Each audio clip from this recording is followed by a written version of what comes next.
Da da da da da da da da na. Da da na. Wait or down now. Assalamualaikum warahmatullahi wabarakatuh. Perkenalkan, nama saya Novia Fitriani, mahasiswa dari Universitas Muhammadiyah Surakarta. Di video hari ini, saya telah membuat sebuah mind mapping, yaitu mengenai masalah bahasa pada anak yang memiliki penyakit afasia perkembangan.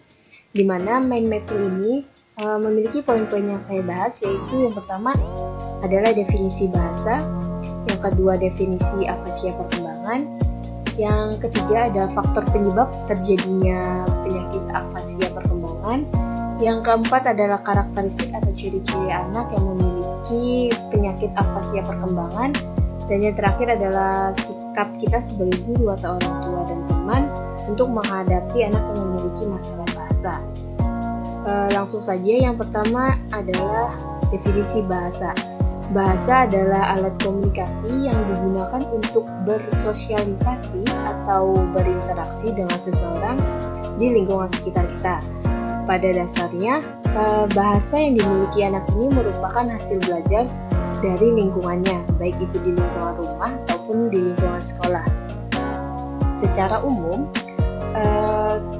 karakteristik bahasa yang dimiliki oleh anak ini terbagi menjadi tiga. Yang pertama ada bahasa secara tertulis, bahasa secara isyarat, dan yang terakhir adalah bahasa secara lisan. Selanjutnya itu, apa sih itu afasia perkembangan? Definisi dari afasia dengan afasia perkembangan ini berbeda.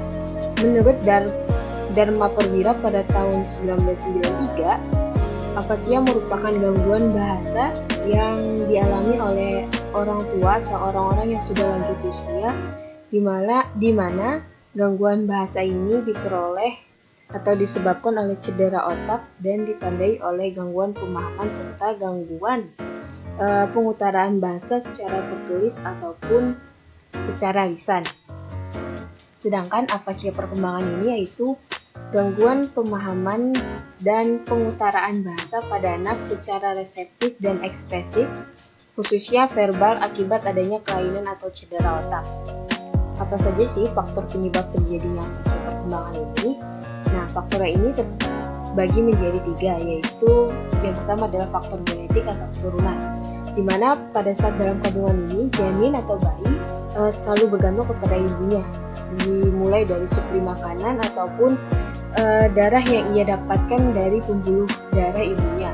Nah, jadi ada kemungkinan faktor genetik ini merupakan salah satu penyebab terjadinya penyakit afasia perkembangan pada anak. Yang kedua adalah karena ketidaknormalan pada saat janin dilahirkan, yaitu dapat menyebabkan kelainan pada susunan syaraf pusat pada bayi. Yang kedua adalah faktor kesehatan, di mana ini tidak mengenal pada umur berapa anak, yaitu anak bisa saja mengalami cedera otak atau trauma, infeksi di otak seperti ada tumor atau kanker atau lain sebagainya. Selanjutnya, bagaimana apa saja sih karakteristik atau ciri-ciri anak yang memiliki penyakit afasia perkembangan ini? Yang pertama yaitu anak mengalami kesulitan perintah secara verbal. Yang kedua, anak memiliki kesulitan memahami komunikasi sosial. Dan yang ketiga adalah anak memiliki kesulitan menemukan kata yang dibutuhkan untuk mengekspresikan dirinya. Bagaimana sikap kita sebagai guru, orang tua, dan teman untuk menghadapi anak yang memiliki masalah bahasa ini? Nah, sikapnya yaitu yang pertama untuk orang tua.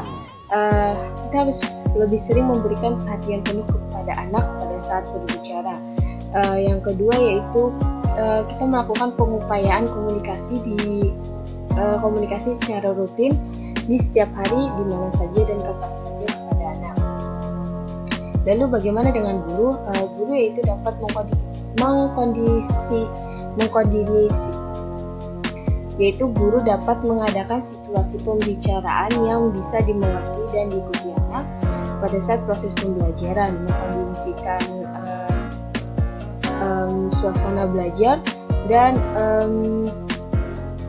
guru akan memfokuskan pengembangan penggunaan kosakata pada anak di setiap harinya. Jadi sebisa mungkin anak memiliki pemahaman kosakata yang baru di setiap harinya. Bagaimana dengan teman? Yaitu untuk teman kita dapat mendukung anak atau teman kita yang memiliki kesulitan masalah bahasanya dan komunikasinya ini dengan cara yaitu sering-sering kita berkomunikasi. Terus kita juga tidak boleh saling merendahkan atau mengejek terhadap teman kita yang memiliki masalah bahasa dalam komunikasinya. Jadi kesimpulan dari mind mapping yang saya buat ini adalah bahasa merupakan alat komunikasi antar manusia baik secara lisan ataupun tertulis, dan pada tiap usia anak ini memiliki tumbuh kembangnya masing-masing termasuk dalam tumbuh kembang bahasanya. Menghadapi masalah ini, hal yang harus dilakukan oleh guru yaitu lebih memfokuskan untuk mengembangkan strategi pembelajaran dengan meningkatkan potensi dan kemampuan anak secara komunikasi. Cukup sekian dari mind mapping yang telah saya buat dan telah saya jelaskan. Mohon maaf jika ada kekurangan atau salah kata dalam pembuatan video ini dan penyampaian materi ini. Kurang lebihnya mohon maaf. Wassalamualaikum warahmatullahi wabarakatuh.